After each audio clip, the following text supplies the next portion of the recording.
तो आज सुनते हैं बृहस्पति भगवान की कथा एवं आरती। तो एक बार बोलिए प्रेम से बृहस्पति भगवान की जय, लक्ष्मी माता की जय। कि प्राचीन समय की बात है। भारतवर्ष में एक राजा राज्य करता था। वह बड़ा प्रतापी और दानी था। वह नित्य गरीबों और ब्राह्मणों की सेवा सहायता करता था। वह प्रतिदिन मंदिर में भगवान दर्शन करने जाता था, लेकिन यह उसकी रानी को अच्छा न लगता। न वह व्रत करती और न ही किसी को एक पैसा दान में देती।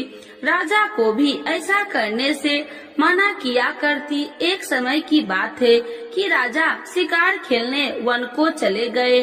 घर पर रानी और दासी थी। उस समय गुरु बृहस्पति साधु का रूप धारण कर राजा के दरवाजे पर भिक्षा मांगने आए।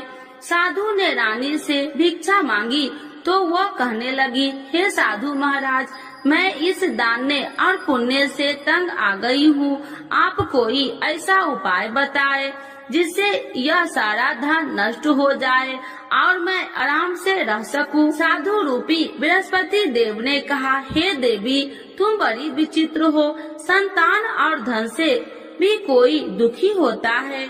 अगर तुम्हारे पास अधिक धन है तो इसे शुभ कार्यों में लगाओ, जिससे तुम्हारे दोनों लोक सुधरे। परंतु साधु की इन बातों से रानी खुश नहीं हुई।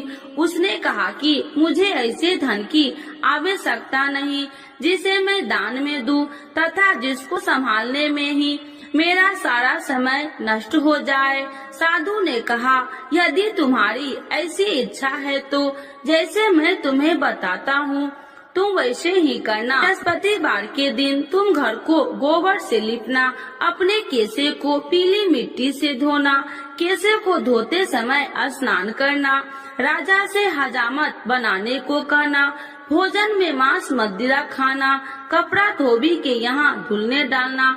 इस प्रकार 7 बृहस्पतिवार करने से तुम्हारा समस्त धन नष्ट हो जाएगा।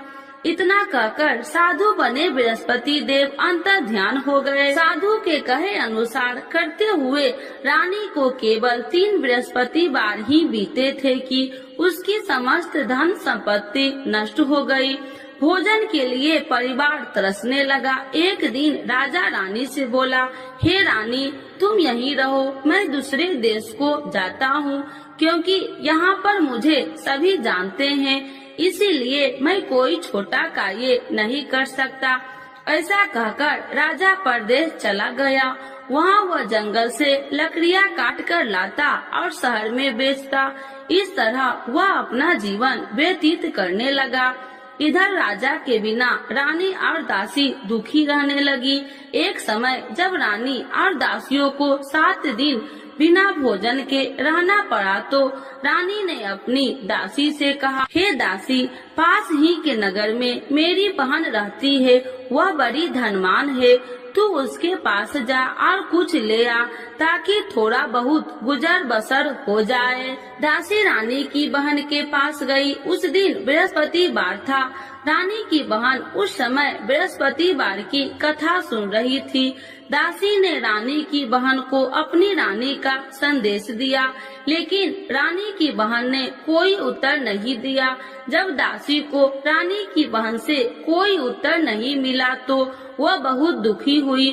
उसे क्रोध भी आया। दासी ने वापस आकर रानी को सारी बात बता दी। सुनकर रानी ने अपने भाग्य को कोसा। उधर रानी की बहन ने सोचा कि मेरी बहन की दासी आई थी, परंतु मैं उससे नहीं बोली, इससे वह बहुत दुखी हुई होगी। कथा सुनकर और पूजन समाप्त कर वह अपनी बहन के घर गई और कहने लगी, हे बहन, मैं बृहस्पतिवार का व्रत कर रही थी, तुम्हारी दासी गई, परंतु जब तक कथा होती है तब तक न उठते हैं और न ही बोलते हैं, इसीलिए मैं नहीं बोली। कहो दासी क्यों गई थी? रानी बोली, बहन, हमारे घर अनाज नहीं था। ऐसा कहते कहते रानी की आंखें भर आई। उसने दासियों समेत भूखा रहने की बात भी अपनी बहन को बता दी। रानी की बहन बोली, बहन देखो, बृहस्पति देव भगवान सबकी मनोकामना पूर्ण करते हैं। देखो शायद तुम्हारे घर में अनाज रखा हो। यह सुनकर दासी घर के अंदर गई तो वहाँ उसे एक घड़ा अनाज का भरा मिल गया। उसे बड़ी हैरानी हुई क्योंकि उसे एक बर्तन देख लिया था। उसने बाहर आकर रानी को बताया। दासी रानी से कहने लगी, हे रानी, जब हमको भोजन नहीं मिलता तो हम व्रत ही तो करते थे, इसीलिए क्यों न इनसे व्रत और कथा की विधि पूछ ली जाए, हम भी व्रत किया करेंगे। दासी के कहने पर रानी ने अपनी बहन से बृहस्पतिवार व्रत के बारे में पूछा।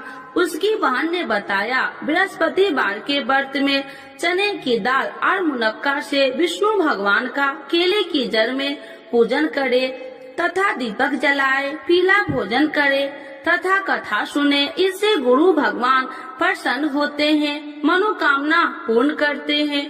व्रत और पूजन की विधि बताकर रानी की बहन अपने घर लौट आई। रानी और दासी दोनों में निश्चय किया कि बृहस्पति देव भगवान का पूजन जरूर करेंगे। 7 रोज बाद जब बृहस्पतिवार आया तो उन्होंने व्रत रखा।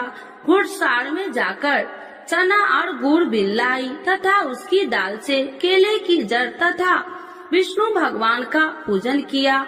अब पीला भोजन कहाँ से लाए? दोनों बड़ी दुखी हुई, परंतु उन्होंने व्रत किया था, इसीलिए बृहस्पति देव भगवान प्रसन्न थे।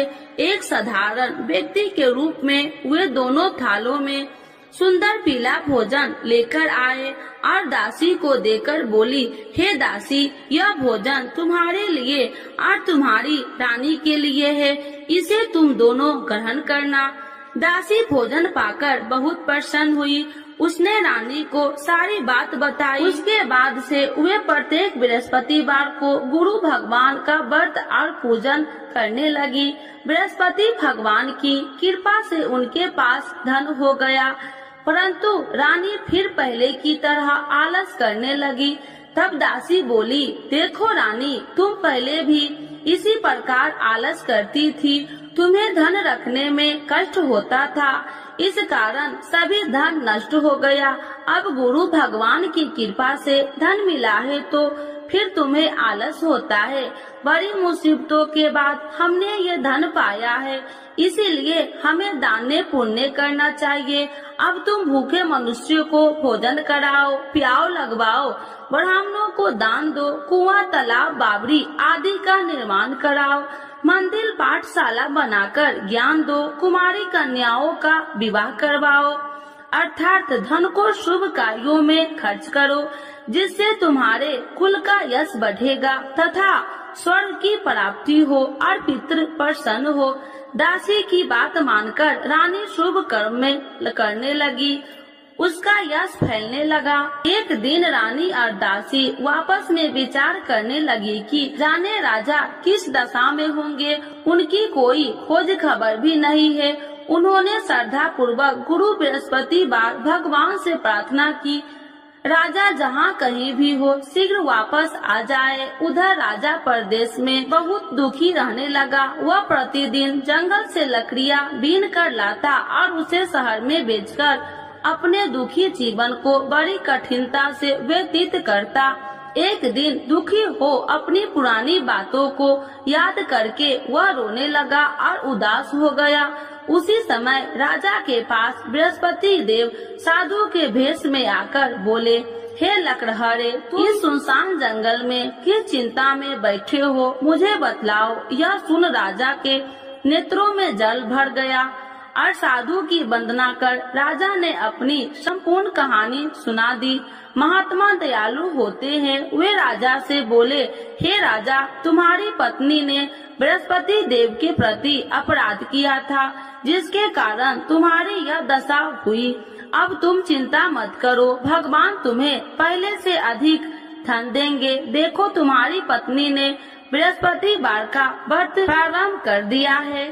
अब तुम भी बृहस्पतिवार का व्रत करके चने की दाल व गुड़ जल के लोटे में डालकर केले का पूजन करो। फिर कथा कहो या सुनो, भगवान तुम्हारी सब मनोकामनाओं को पूर्ण करेंगे। साधु की बात सुनकर राजा बोले, हे प्रभु, लकड़ी बेचकर तो इतना पैसा भई नहीं बचता जिससे भोजन के उपरांत कुछ बचा सकूं। मैंने रात्रि में अपनी रानी को व्याकुल देखा है। मेरे पास कोई साधन नहीं जिससे उसका समाचार जान सकूं। फिर मैं कौन सी कहानी कहूँ, यह भी मुझको मालूम नहीं। साधु ने कहा, हे राजा, मन में बृहस्पति भगवान के पूजन व्रत का निश्चय करो। वे स्वयं तुम्हारे लिए कोई राह बना देंगे। बृहस्पतिवार के दिन तुम रोजाना की तरह लकड़ियाँ लेकर शहर में जाना। तुम्हें रोज से 2 गुना धन मिलेगा, जिससे तुम भली भांति भोजन कर लोगे तथा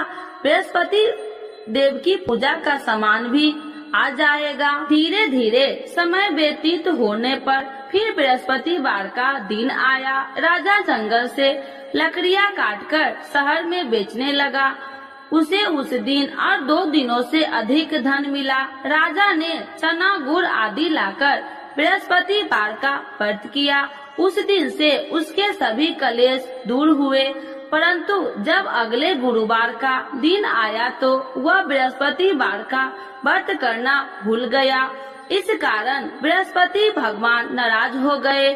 उस दिन उस नगर के राजा ने विशाल यज्ञ का आयोजन किया था तथा अपने समस्त राज्यों में घोषणा करवा दी कि सभी मेरे यहाँ भोजन करने आवे, किसी के घर चूल्हा न जले। इस आज्ञा को जो न मानेगा उसको फांसी दे दी जाएगी। राजा की आज्ञा अनुसार राज्य के सभी वासी राजा के भोजन में सम्मिलित हुए, लेकिन लकड़हारा कुछ देर से पहुंचा, इसीलिए राजा को उसको अपने साथ महल में ले गए।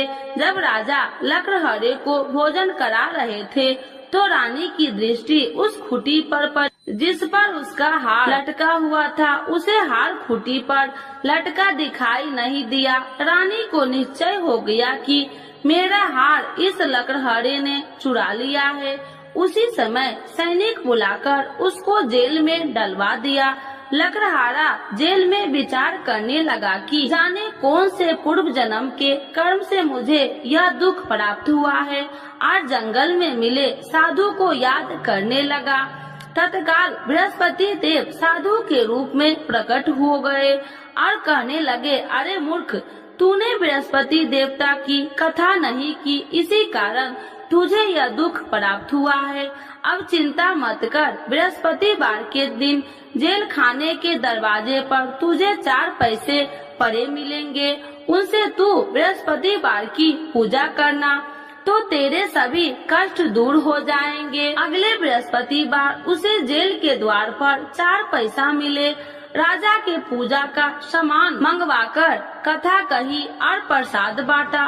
उसी रात्रि में बृहस्पति देव ने उस नगर के राजा को स्वप्न में कहा, हे राजा, तूने जिस जेल में बंद किया है उसे कल छोड़ देना, वह निर्दोष है। राजा प्रातः काल उठा और खूंटी पर हार टंगा देकर लकड़हारे को बुलाकर क्षमा मांगी तथा राजा के योग्य सुंदर वस्त्र आभूषण भेंट कर उसे विदा किया। गुरुदेव की आज्ञा अनुसार राजा अपने नगर को चल दिया। राजा जब नगर के निकट पहुंचा तो उसे बड़ा ही आश्चर्य हुआ। नगर में पहले से अधिक बाग, तालाब और कुएं तथा बहुत सी धर्मशालाएं, मंदिर आदि बने हुए थे। राजा ने पूछा कि यह किसका बाग और धर्मशाला है।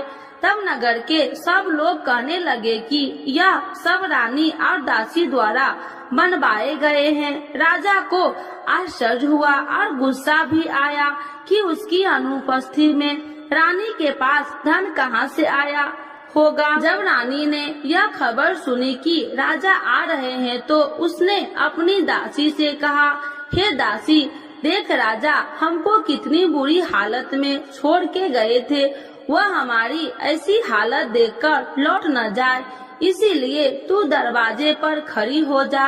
रानी की आज्ञा अनुसार दासी दरवाजे पर खड़ी हो गई और जब राजा आए तो उन्हें अपने साथ महल में लिवा आई। तब राजा ने क्रोध करके अपनी तलवार निकाली और पूछने लगी, बताओ यह धन तुम्हें कैसे प्राप्त हुआ। तब रानी ने सारी कथा कह सुनाई। राजा ने निश्चय किया कि मैं रोजाना दिन में 3 बार कहानी कहा करूँगा और रोज व्रत किया करूँगा।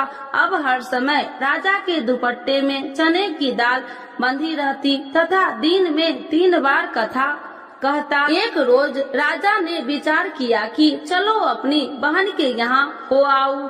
इस तरह का निश्चय कर राजा घोड़े पर सवार हो अपनी बहन के यहाँ चल दिया। मार्ग में उसने देखा कि कुछ आदमी एक मुर्दे को लिए जा रहे हैं। उन्हें रोककर राजा कहने लगा, अरे भाइयों, मेरी बृहस्पतिवार की कथा सुन लो। वे बोले, लो हमारा तो आदमी मर गया है, इसको अपनी कथा की पड़ी है। परंतु कुछ आदमी बोले, अच्छा कहो, हम तुम्हारी कथा भी सुनेंगे। राजा ने दाल निकाली और कथा कहनी शुरू कर दी। जब कथा आदि हुई तो मुर्दा हिलने लगा और जब कथा समाप्त हुई तो राम राम कह के वह मुर्दा खड़ा हो गया। राजा आगे बढ़ा, उसे चलते चलते शाम हो गई। आगे मार्ग में उसे एक किसान खेत में हल चलाता मिला। राजा ने उसे कथा सुनने का आग्रह किया, लेकिन वह नहीं माना। राजा आगे चल पड़ा। राजा के हटते ही बैल पछाड़ खाकर गिर गए तथा किसान के पेट में बहुत जोर से दर्द होने लगी। उसी समय किसान की माँ रोटी लेकर आई। उसने जब देखा तो अपने पुत्र से सब हाल पूछा।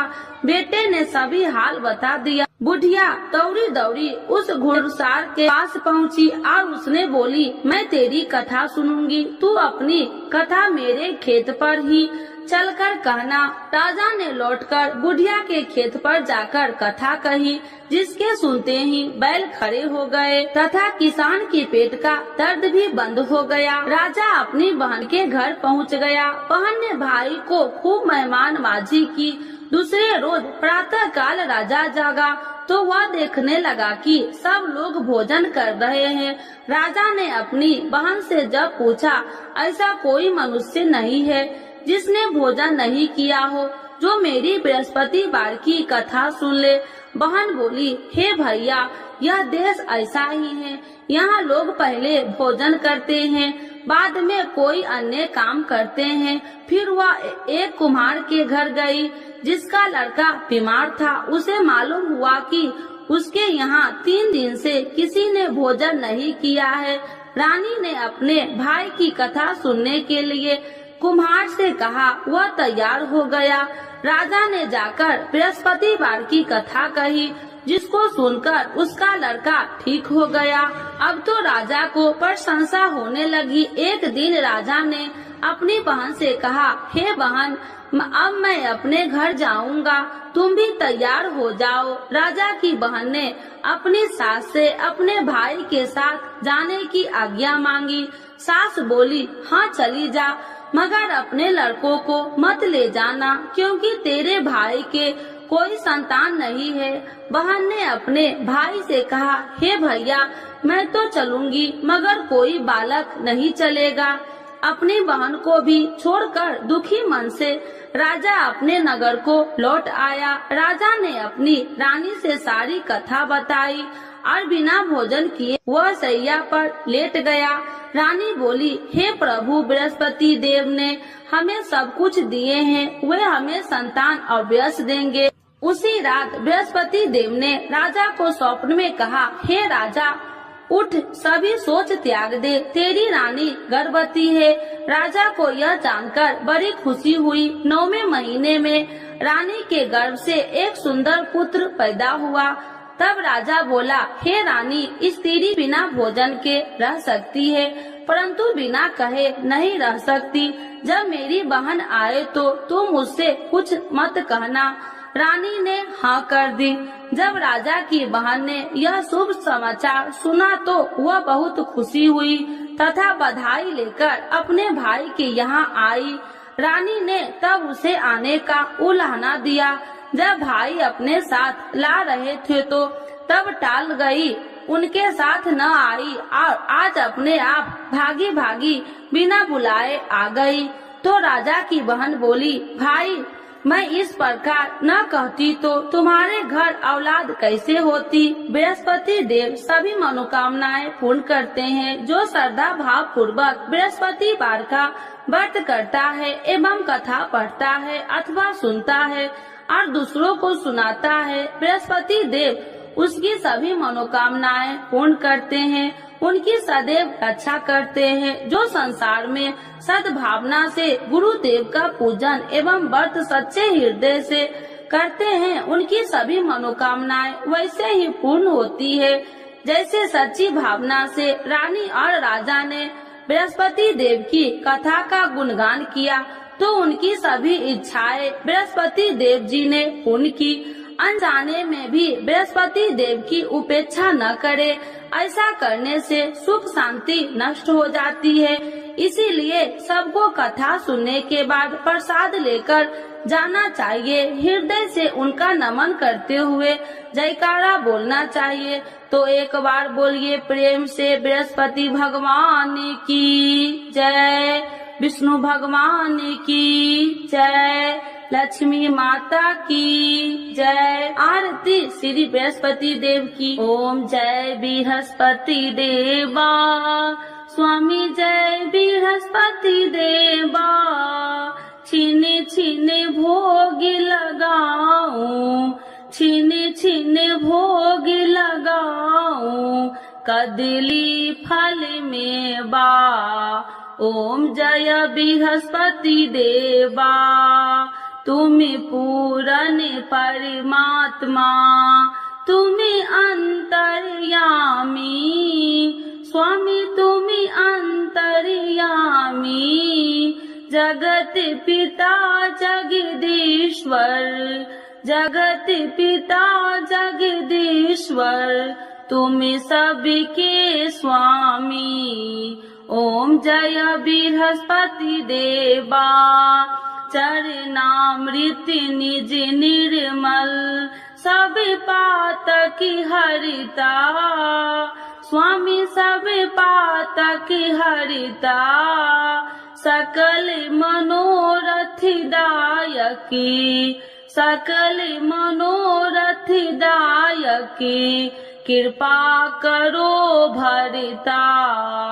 ओम जय बृहस्पति देवा, तन मन धन अर्पण कर, जो जन शरण पड़े, स्वामी जो जन शरण पड़े, प्रभु प्रकट तब हो करे, प्रभु प्रकट तब हो कर, आकर द्वार खड़े। ओम जय बृहस्पति देवा, दीन दयाल दयानिधि, भक्तन हितकारी, स्वामी भक्तन हितकारी, पाप दोष सब हरता, पाप दोष सब हरता, भव बंधन हारी। ओम जय बृहस्पति देवा,